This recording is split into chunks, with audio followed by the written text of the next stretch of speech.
My name is Ruby D. Davis. I am 85 years old. I was born 7/6/33 in Morton, Mississippi, but was reared in Arkansas.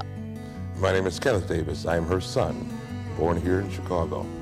And I have the responsibility of taking care of this lovely lady right here. We actually live together so that I can do that. And I make sure she's getting her medicines, making all of her appointments, and things of that nature. She began her monthly routine physicals on about February of 2016. At that time, it was determined that she had some health issues that had to be addressed, and we were going back and forth to the hospital to get those effectuated. And at that time, we found out that she had the heart issue. She had to have stents put into her heart.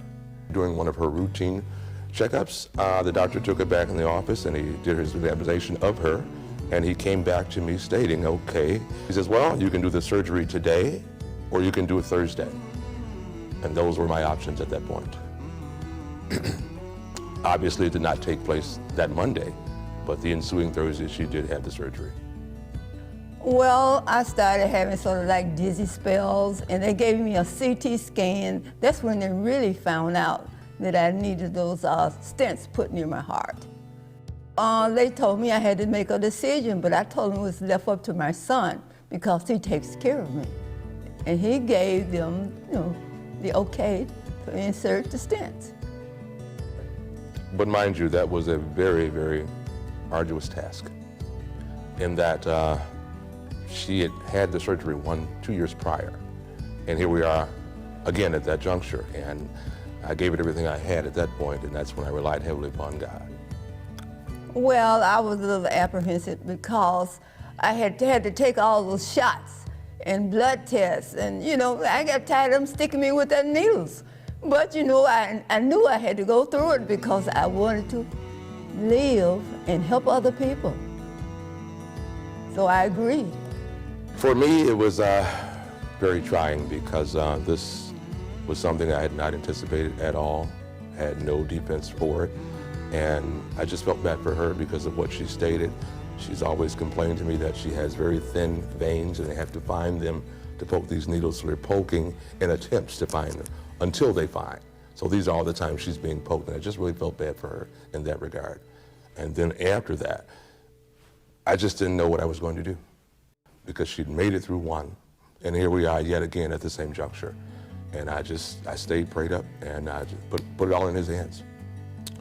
Well, first I would preface that by saying that the date that she went into the hospital was also the date that the kid's other grandmother went into the hospital. And I'm talking back and forth with my daughter, trying to tend to her, and it was just crazy at that point. And I just didn't know where to turn. I was trying to be strong for my daughter because she lost her other grandmother while tending to my own mother in the same regard. I can say to you that I attended her funeral today. And you can't tell me how good God is. You can't tell me. You cannot tell me. You can't tell me. I know who he is. I know. And I'm so grateful.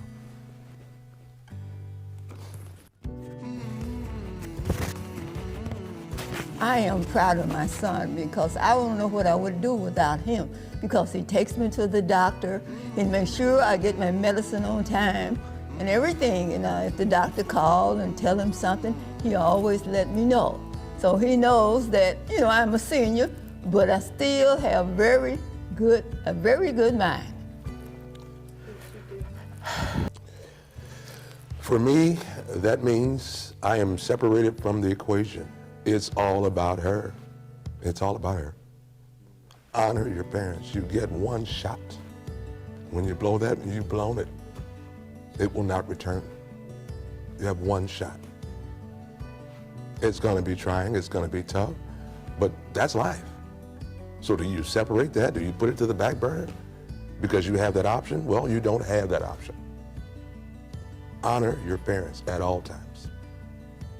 At this stage of the game, be there for her every beck and call.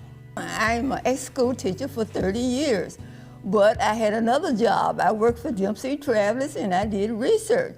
But I'm the type of person, I like to read and I like to keep up with what's going on. I read, I listen to all the news. I keep up. I just find out what young people are talking about, and I try to communicate with them and let them know don't ever give up and get in a corner somewhere. I trust in the Lord because if I didn't, I wouldn't have been able to survive all these 2 operations. But I knew that He would bring me through. My mom's most powerful weapon is the resilience that she has, the never-ending, you can do it, even when it looks daunting and it's probably not in your favor, she'll push you through.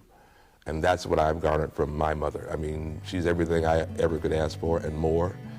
And that she's understanding, she's my best friend. We talk about sports when I'm at work. She keeps up with the sports for me. So when I get home, she can tell me who won versus who lost. I mean, I could go on forever about it. It's just, my thing is, there's nothing like having your mother, having a great relationship with your mother. And she's still here. She's still here. Well, how can I answer that? I'll start here. First procedure taking place, and was approximately 7.5 hours under the anesthesia. So the doctor comes out, and he's coming over to me, and he says, Mr. Davis, everything was a success. She's going to be okay. Now, the caveat is she's going to be very weak. She's not going to be able to do anything for herself. So you're going to have to be there 100% for her for about 6 to 8 weeks. And I'm saying, okay, wow. And he's like, yeah, and then she'll be very weak, she'll be lethargic. Don't be regarding that at all because she's just on her way back. She's on her journey back to her health. So right at this time that he's saying this, here she comes with her IV stand and wheels rolling up. I'm tired of laying down. How long I got to be in here? So I said, well, you want to turn and say that to her? Because I don't think she's going to believe you. See, he's the one, not me. Because you got this. You got this. All right. Happy Mother's Day to our Vernon Park family. Happy Mother's Day to Vernon Park family.